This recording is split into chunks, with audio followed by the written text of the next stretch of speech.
एक छोटे से गांव में भगवान शिव और पार्वती जी ने एक गरीब ब्राह्मण को देखा जो उदासी में डूबा हुआ था।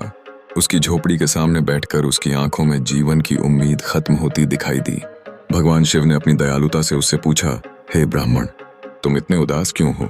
उस ब्राह्मण ने अपने दुहक को बताते हुए कहा कि उसके पास खाने के लिए पैसे नहीं हैं और वर्षों से भगवान की पूजा करने के बावजूद उसकी स्थिति में कोई बदलाव नहीं आया। भगवान शिव ने उसे सुनकर मुस्कुराते हुए कहा, हे ब्राह्मण, तुम्हारी स्थिति बदलने के लिए केवल एक चीज आवश्यक है, मेहनत। उन्होंने उसे एक छोटा सा पत्थर दिया और निर्देश दिया कि उसे नदी में फेंक दे। यह पत्थर उसके लिए मेहनत का प्रतीक बन गया। जब तक यह पत्थर पानी में नहीं डूबता तुम मेहनत करते रहो। ब्राह्मण ने शिव की बात मानी और नदी में पत्थर फेंक दिया। उसकी मेहनत शुरू हो गई। धीरे धीरे ब्राह्मण ने अपने परिश्रम से अपने जीवन में खुशियों के रंग भरने शुरू कर दिए।